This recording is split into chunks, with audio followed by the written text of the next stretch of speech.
Hello guys, welcome to my channel. അപ്പോൾ ഇന്നത്തെ video എന്ന് പറഞ്ഞു കഴിഞ്ഞാൽ ഞങ്ങൾ ഫ്രണ്ട്സ് എല്ലാവരും കൂടിയിട്ട് ഫാത്തിമയുടെ വീട്ടിലേക്ക് പോവാണ്. അപ്പോൾ എനിക്ക് ഇവിടെ നിന്ന് വലിയ ദൂരമൊന്നുമില്ല. അവളെ വീട് ഗണേശമംഗലത്താണ്. ബാക്കിയുള്ളവർക്കൊക്കെ നല്ല ദൂരമാണ്. അവരെ വീട് ചാവക്കാടൊക്കെ ആയതുകൊണ്ട് അങ്ങനെ അവരെ വീട്ടിലൊക്കെ എത്തി കുറച്ച് നേരം അവിടെയൊക്കെ വർത്താനം പറഞ്ഞിരുന്നു. പിന്നെ അവരായിട്ടൊക്കെ ഫോട്ടോ എടുത്ത് നമ്മളങ്ങനെ ഇരുന്നു. പിന്നെ അവിടെ രണ്ട് ഉണ്ണികളുണ്ടായിരുന്നു. അവരായിരുന്നു നമ്മൾ കമ്പനി അടിച്ചായിരുന്നത്. നല്ലപോലെ എൻ്റർടൈൻമെൻ്റ് ആയിരുന്നു അവർ. അങ്ങനെ അതൊക്കെ കഴിഞ്ഞ് നമ്മൾ സദ്യയൊക്കെ കഴിച്ചിട്ട് പിന്നെ നമ്മൾ കുറച്ച് നേരം ലിപ്സ്റ്റിക് ഇടാൻ അങ്ങനെ സംഭവങ്ങളൊക്കെ ഇരുന്നു അവിടെ. പിന്നെ അത് കഴിഞ്ഞിട്ട് നമ്മൾ നേരെ ഗേൾസും ബോയ്സും എല്ലാവരും കൂട്ടിയിട്ട് നമ്മൾ ടെറസിൻ്റെ മുകളിൽ പോയിരിക്കാമെന്ന് വിചാരിച്ചു. ഞങ്ങളുടെയൊക്കെ ഒരു ഗ്രൂപ്പ് ഉണ്ടല്ലോ, ആ ഗ്രൂപ്പിലേക്ക് ഫോട്ടോ എടുക്കാനൊക്കെ ടെറസിൻ്റെ മുകളിൽ പോയിരിക്കാമെന്ന് വിചാരിച്ചു. അങ്ങനെ കുറച്ച് നേരം അവിടേക്ക് ഇരുന്നു. പിന്നെ അത് കഴിഞ്ഞിട്ട് നമ്മൾ നേരെ അവളെ വീടിൻ്റെ അടുത്ത് തന്നെയാണ് ബീച്ച്. അപ്പോൾ നമ്മൾ അങ്ങോട്ട് പോയിട്ടുണ്ടായിരുന്നു.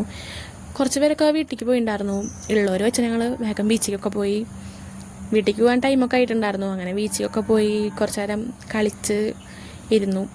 ആദ്യം ഞങ്ങൾ വിചാരിച്ചു ബീച്ചിലേക്കൊന്നും ഇറങ്ങണ്ടെന്ന് വിചാരിച്ചു. പിന്നെ ഞങ്ങളെല്ലാവരും ഇറങ്ങി. വീട്ടിൽ പോകാൻ ടൈമായപ്പോൾ ഞങ്ങൾ മെല്ലെ അവിടെ നിന്ന് നടന്നു. അപ്പോൾ ഇന്നത്തെ വീഡിയോ ഇത്രേ ഉള്ളൂ. അടുത്ത വീഡിയോയിൽ കാണാം. ബൈ.